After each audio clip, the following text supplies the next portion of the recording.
Hey guys, welcome back to another installation of Judging Books by Their Covers. Before we get started, I just wanted to say to those who have subscribed to my channel, thank you so much. I appreciate every single one of you. And if you haven't subscribed to my channel, please subscribe. It's free and it would mean a lot, and you would get updated every single time that I upload new videos to my channel. And if you enjoy this video, please like, comment, and share this video with anyone else that you think might enjoy it. Today, we, as usual, have 5 books that I've never seen the covers, never heard the titles, and I will be reacting to the covers for the very first time, judging them respectfully, and then placing them into a rank blindly. From 1 being, this is my favorite, of this, like, I love this so much, it just feels correct at number 1, I would pick this up right away, to 5 being, I probably wouldn't pick this up if I saw it in a bookstore, but I don't hate the cover. That being said, let's dig in. Oh, this is cute. This is so gorgeous. I love it already. So the first book we're looking at today from the list is called Library of the Forgotten. That sounds very mysterious. By Janessa Burt. I love this cover.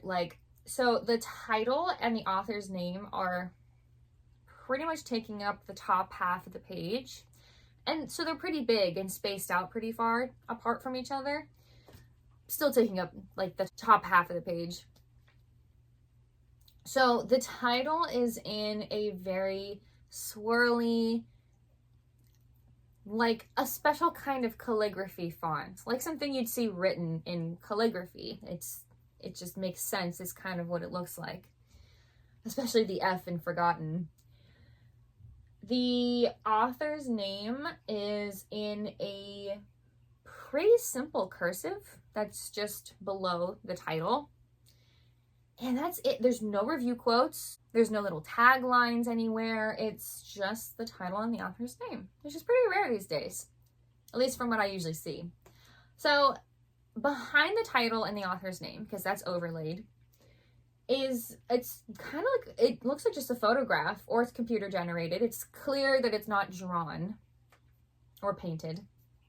Is a ceiling to floor bookshelf with shelves, you know, and the books look like old leather-bound books, all of them. It looks like the bookcase is made out of like a dark wood, like a mahogany or something, and it even has candles mounted to the walls, like in between the book cases themselves, because there's like a bookcase and then directly next to it another bookcase, all making up the wall, but like in those little like gaps between the books, there's candles mounted to the wall. So looks like we're not in an area with electricity or in a room with electricity. But then at the bottom of the page, which is in the foreground of the picture, we're looking at a wooden table coming out of the foreground. Like that's the ground that we're looking at. And there's a book that's placed open on the table, and the pages they look like they're being ruffled through, but there's nobody there, and it's glowing like a yellow glow with also like little yellow sparkles coming out of the book pages as well. So it's like you're opening the book and it's all glowing like as soon as you open the book. Which just makes you think, is there like also a sound when it kind of like, oh, like, you know, does that also happen when you open the book? So I am incredibly intrigued by the title, for sure. I love reading books about books or libraries or bookstores. I don't care how that sounds, it's true. And I love that it's very simple, you know, because the title speaks for itself a little bit, you know. The Forgotten could mean any number of things. It could mean people, places, things, like any kind of noun. But still, it's still like you can guess essentially what the book is about. Like, it's about a library, or at least it takes place in or around a library. And something related to it has to deal with something forgotten. and there might be an adventure that goes along with dealing with that. So I am very interested in that. So I do like this one a lot.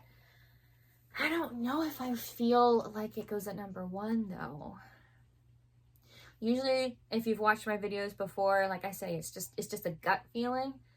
I don't know. I don't know why I have this feeling. It's not number 1 for me. And I don't have any other reason than I just don't have that gut feeling. I love the cover anyways. I don't know why it doesn't feel like number 1. So I'm going to put this one at number 2. This is cute. This is really cute. So the next book that we're looking at today is called Squirrel Seeks Chipmunk. That's the title of the book. It does say above the title, because it's on the top, the title's on the top of the page. It does say above that, number 1 national bestseller. And then under the title, it's interesting, under the title, it says 1 new story, which makes it sound like this is a rewrite or this story's already been told. I don't know, but that's interesting. So the author is David Sedaris. Illustrations by Ian Falconer. So yes, the cover does look drawn. The author's name is at the very bottom of the page. The title is at the top of the page, and in the middle we can see the picture, which definitely looks drawn. Maybe colored pencils is kind of what it looks like. And it is literally exactly what it sounds like. Squirrel Seeks Chipmunk. It's a squirrel and a chipmunk sitting across a tiny little like fancy dining table together. Like the table has a white tablecloth. There's like 2 tiny little wine glasses, a little candle, and a bowl on the middle of the table. And I don't know where they are. It's dark around them. Like they might be in a tree. They might be in a tree restaurant for animals. I don't know what universe this is in. Who knows? There's a table there with little wine glasses, so they definitely have at least some sort of way of eating that way. So why not a restaurant in a tree? So I can't tell anything else because the rest of the cover is just really dark, and there's some shadowing, and like that's why I can't tell if it's in a tree or a restaurant or somewhere else. But really the entire focus of the cover is just the squirrel and the chipmunk staring across the table at each other, and they're both lit up by the glow of the candle in the middle of the table. And it's really cute. I have no idea what this could be about. It feels strangely romantic, which is a little weird. A squirrel and a chipmunk. It's kind of like, it's a little weird, but maybe it's just friendly. I don't know. If it's romantic, I'm a little apprehensive. It's a little strange to me because they're different species. I mean, they're both rodents, but I don't know. It's a little weird to me. But if it's not romantic, then I don't know. I'm a little bit more interested in it. So I don't really know. I have no idea what to think. I don't think I could guess what this book is about other than a squirrel and a chipmunk, but that does not give you much. It could be literally any kind of story with them. So who knows? I do think I would pick this up though, because I think it would be cute, but I don't think I'd be super likely to read it because I don't know. So I'm going to put this at number 4. I love this one. I love the way this looks. So the next book that we're looking at today is called Days at the Torunga, I hope I'm pronouncing correctly, Cafe. I love stories about cafes. The author is, and I hope I'm pronouncing this author's name correctly, I'm so sorry if I'm not, Satoshi Yagasawa. I hope I'm pronouncing correctly. It does say at the very bottom of the page, international best-selling author of Days at the Morisaki Bookshop, which that sounds really interesting. I literally just said I love reading books about bookshops, so I'm already interested in the other book that's named here. but I love how this cover looks. So this is also just like designed really well as a cover. I love it. So we are looking at the front of a shop of a cafe. Like the entire page is taken up by the front of a cafe. So the author's name is at the very top of the page, taking up what is part of like the roof of the cafe. So the author's name is like on the roof. And then where the sign would be below that, like for the cafe's name, is the title of the book. And I love that design choice. It just feels a little bit fourth wall breaking, but also just a strategic design choice. I just like it a lot. And then you're just looking at the rest of the cover, the rest of the front of the cafe. It's kind of like any generic cafe design structurally that you would see. You know, it's like they've got the big window like on the side, you can see into the shop, and then there's the door on the left. And it's a small building, like cafes are never huge.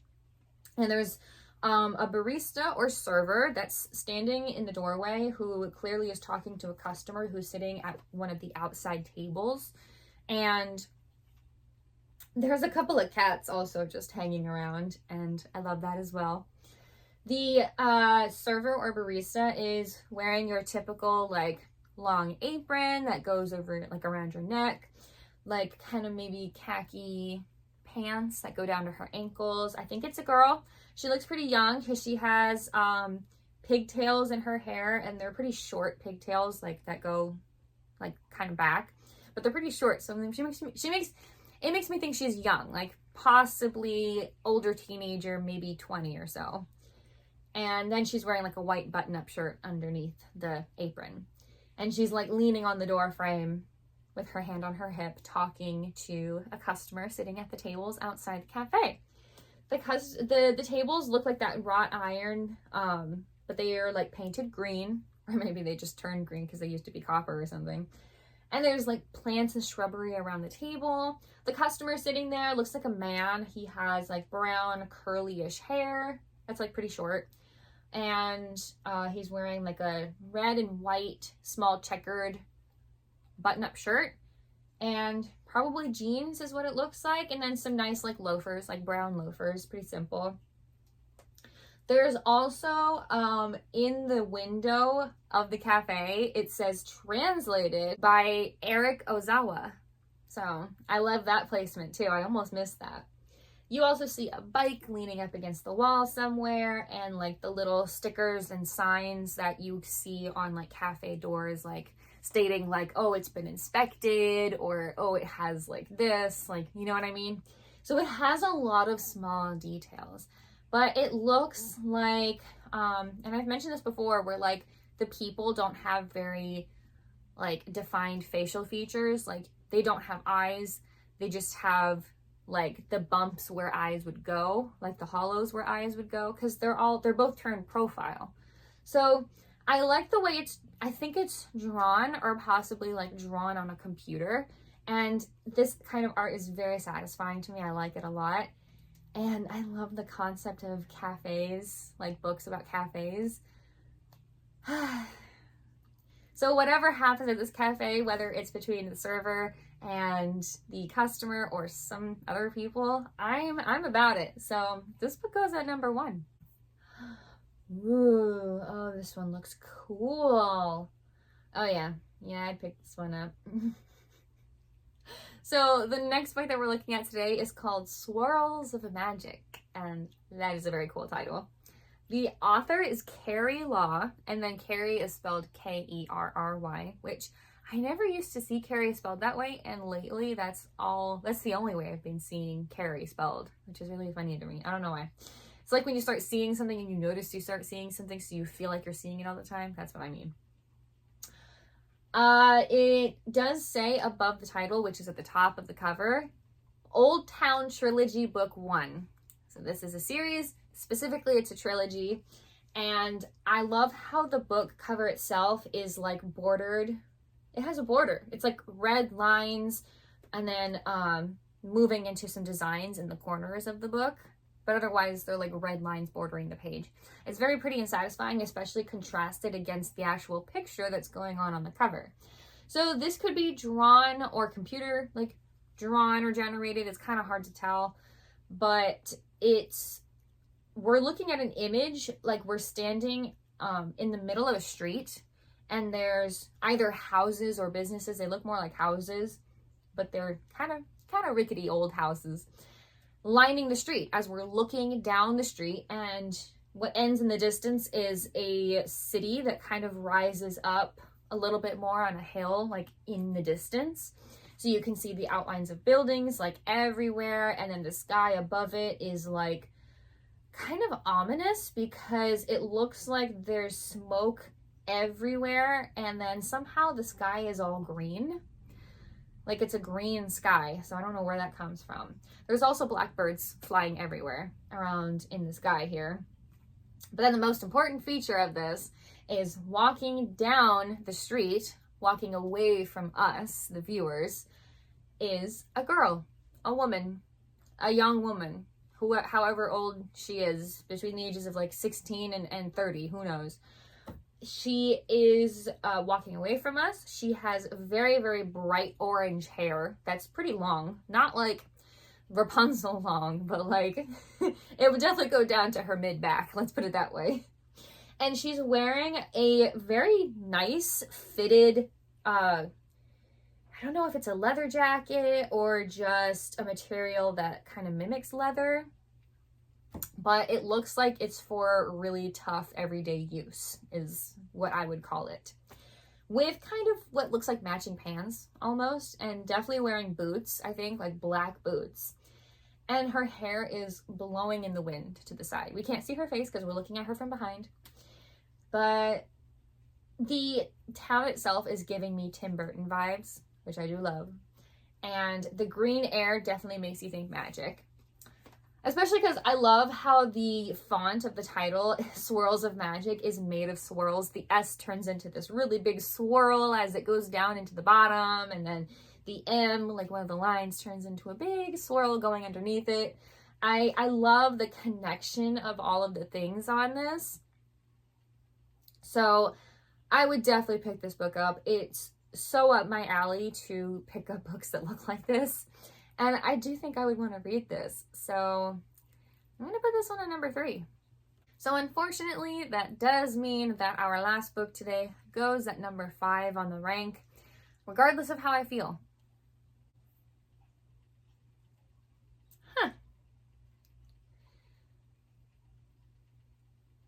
Okay. I'm just gonna describe it before I give my thoughts. The last book that we're looking at today that goes at number 5 is called Ghost Stories of the Old South. So it's an interesting title. The author it looks like the author's name is Edric Fay. Yeah, the author is Edric Fay. That is a very different name. I couldn't even try to guess where the origins are of that name. It's very different. So there's no other words on the cover, just the title and the author's name. The title takes up the entire top half of the cover, and it's a huge white, almost like Times New Roman font. And then it's interesting because the author's name is actually at the very bottom left corner of the cover, and it's pretty tiny. It's like if you were looking at a Word document, the title would be at size 64 and the author's name is at size like 11. Like it's really strange how tiny the author's name is. And I don't know why they would choose to make the author's name so small.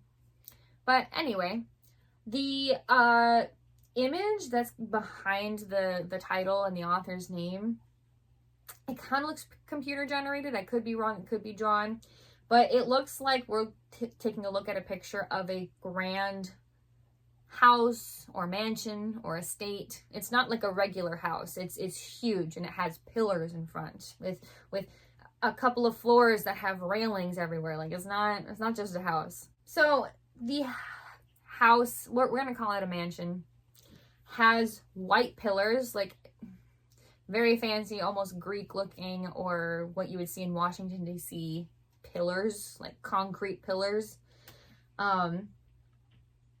And the roof is like shaped up into a point like a house, you know, nothing crazy. And it's just like a really big house with wraparound porches and big white pillars that you would see in the South, which makes sense. The sky, though, behind the mansion takes up a good portion of the cover, and it's blue and purple, which is a wild color combination for the sky. And there's lightning bolts coming out of the blue, which is the clouds, I'm assuming, kind of hitting the sides of the house. And so it's making the house glow a little bit. And then where the front door is down at the bottom of the house, you know, because you walk in, they walk up steps, and then there's the front door. Front door is wide open, and it's just yellow glowing light. That's it. You can't see in it. It's just yellow glowing light spewing out of the front door. It looks like there's like 2 gargoyles or some kind of statues like on either side of the staircase leading up to the front door. And there's definitely some vegetation like on the sidewalk, on the path that leads up to the stairs that lead up to the house. But that's pretty much it. There's no people on this cover. There's nothing else but the house and what the lightning seems to be doing to the house.